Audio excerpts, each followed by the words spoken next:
What is going on? She's just deleted her Twitter. She's getting called out because it was exposed, because an interview got brought up. After being exposed in front of the whole league by Caitlin Clark, the president of the Indiana Fever is in a state of complete terror. The criticism is intensifying hourly, and fans are in disbelief. I'm not joking when I say this. Something's gone weirdly wrong. Like, we literally hired a freaking Chronically Online GM. Hold on, however, this goes beyond a single news conference or a video that went viral. The story is far more complex. I also have all the information.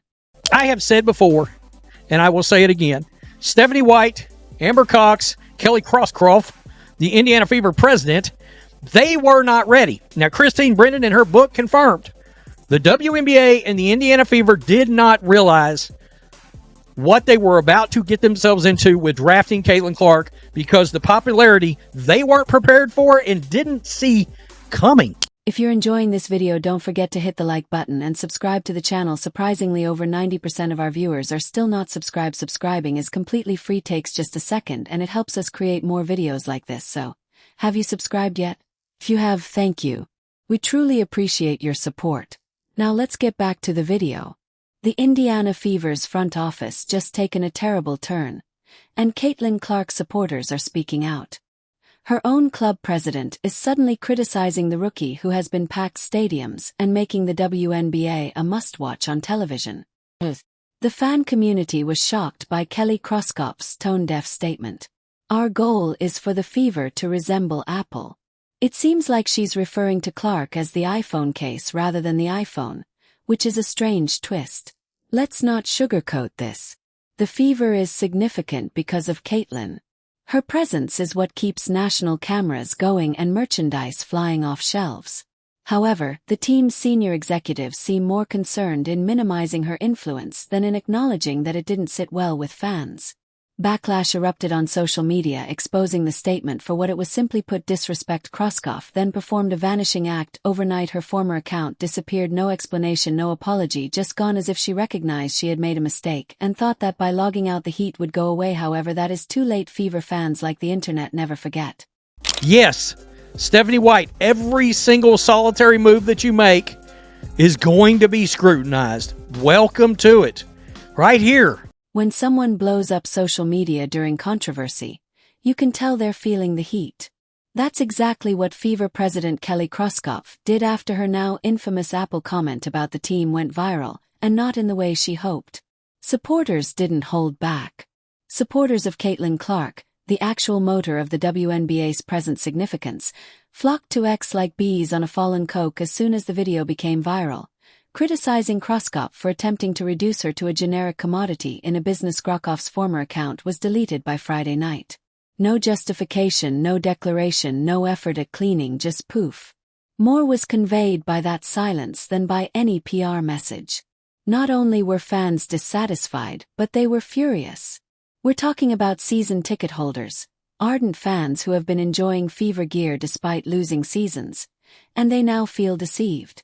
The moment they've all been waiting for is being aggressively mishandled by their team's front staff. Even worse, there had been weeks of quiet over Clark's treatment on the court before this.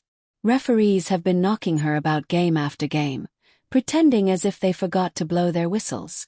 Even her own president is now unable to recognize her worth without bringing up the brand. Please. The supporters saw straight through it, and their suspicions were further strengthened by Crosscroft's decision to run for the hills. It's now a full-fledged trust issue rather than simply poor publicity. Additionally, the front office of the Fever just ignited the match.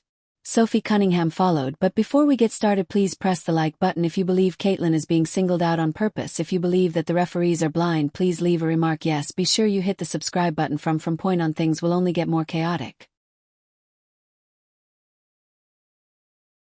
If I was a ref, I know I would mess up all the time. Yeah. Like, I'm not saying that your job is easy, but when it is a simple call right in front of your face multiple times, what are you doing? In San Francisco tomorrow, you're on the Las Vegas Strip. What can the Las Vegas expect from Sophie? Oh, you know what? I'm just gonna be me. I don't go in there trying to predetermine anything. I'm dialed in. I need to focus on hitting my shots, making sure I'm executing the schemes right. I'm not focused on the extracurricular activities. And you know what? During that, it was just part of the game. I think the refs had a lot to do with that. It was a build-up for a couple of years now of them just not protecting, the star player of the WNBA. And so at the end of the day, I'm going to protect my teammates. That's what I do. And I'm a team player, so it's all good. Caitlin Clark, the unofficial vice president of Try That on Our Court and You'll Get Dropped, has a bodyguard named Sophie Cunningham. She just used words to set the league on fire. Sophie went all scorched earth on the first episode of her podcast, Show Me Something. Her unvarnished diatribe sounded like it belonged in a Netflix drama. Her objective was not limited to competitors. It was everyone, particularly those who minimized Caitlin Clark's contribution to the league. Not once, not twice, but 3 times she remarked, "You're literally dumb." The video became viral on YouTube, X, and TikTok. It's the catchphrase of the day. And Sophie understood precisely what she was doing. She does more than simply speak, however. This is the same Sophie who, after Clark's elbow to the face, body-checked a Connecticut Sun player into a different time zone. She didn't care that she was expelled. "I will defend my teammates," she said. Do that. This is where it becomes more complex, however. Sophie wasn't limited to criticizing opponents or poor officiating. She opened fire on the Indiana Fever, her own team. She asserts that the locker room is the source of some of the actual rudeness shown against Caitlin. Her podcast is being referred to as a declaration of war by team insiders. There is the anxiety that fans have been feeling, the WNBA's cultural war, which pits viral sensations against traditional veterans, isn't exclusive to the league. It's brewing in Indiana itself. Sophie is not here to be polite either. She's come to blow everything apart. It wasn't a dirty play. It was an intentional foul, and it was meant to send a message. It turned into a scuffle, and I don't think anybody wanted that. But the way that the game went and how egregious the referees were and how they were not protecting players, and they especially weren't protecting the #1 player in this league, the biggest draw in this league, which is Caitlin Clark, and they continue to not do that. To me, this was not a dirty play. This was making a statement because the referees didn't do their damn job. This would not have happened at the end of the game if the referees did their job during the first play. If the referees did their job, not just the first play, every single play leading up to that. If the referees had control of the game, that is their only job. The referees' first job, their #1 job, is to protect their players. I get it to a certain extent, and every rookie coming into the league, that's how you're going to treat them. But there's just more for her. Let's simply state it on the court. Caitlin Clark is being pursued, elbows, body checks, gouged eyes, and the referee's utter silence. There would be messages, bans, and breaking news alerts if someone touched Steph or LeBron in that manner in the NBA. However, Clark is mugged in the W.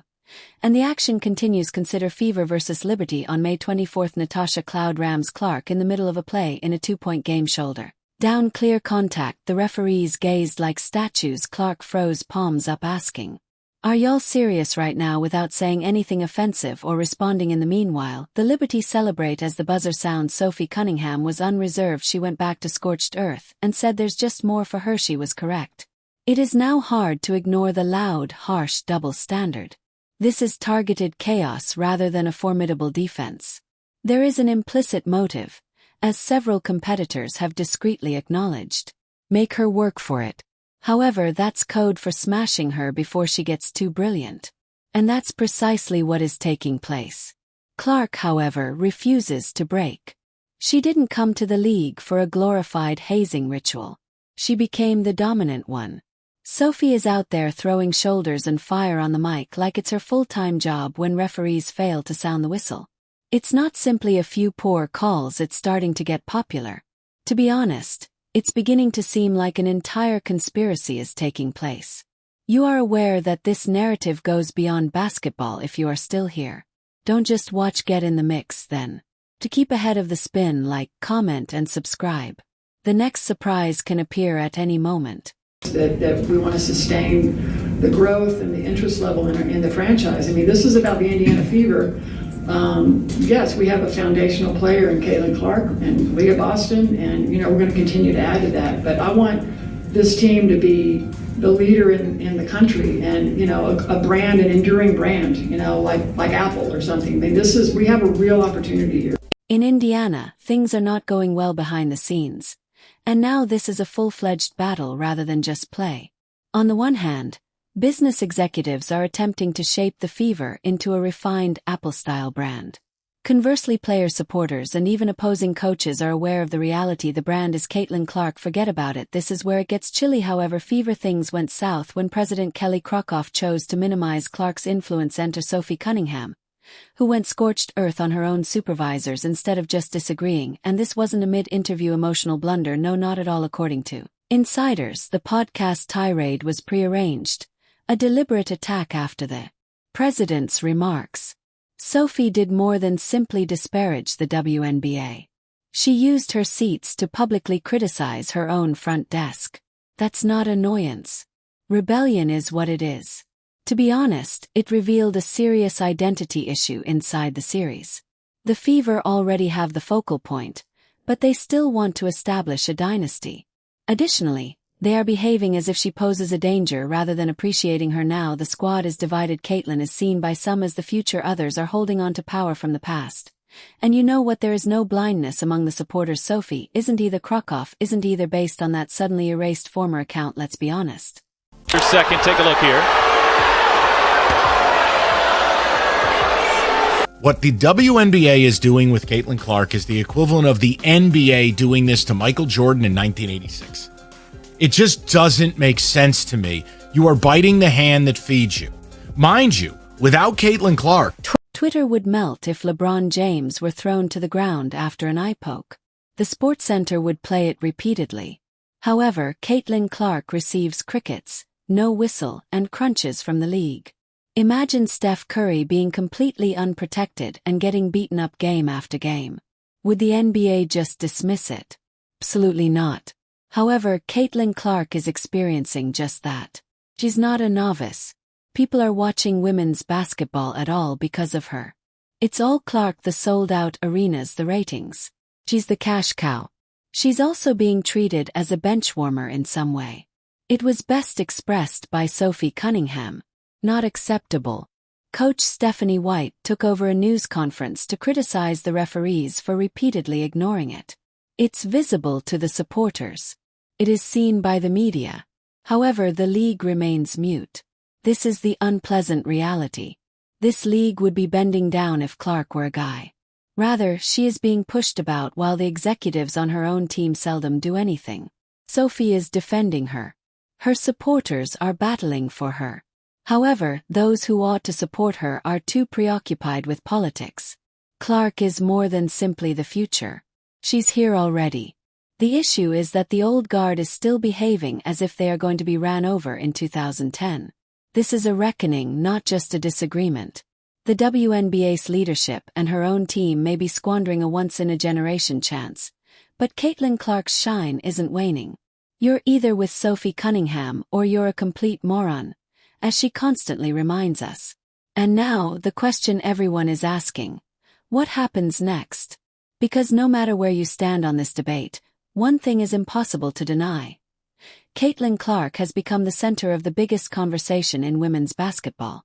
Every comment, every foul, every press conference, and every decision made behind the scenes is being watched by millions of fans around the world.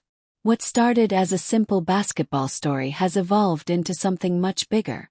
It's become a battle over leadership, accountability, respect, and the future direction of the league itself. The Indiana Fever now find themselves at a crossroads.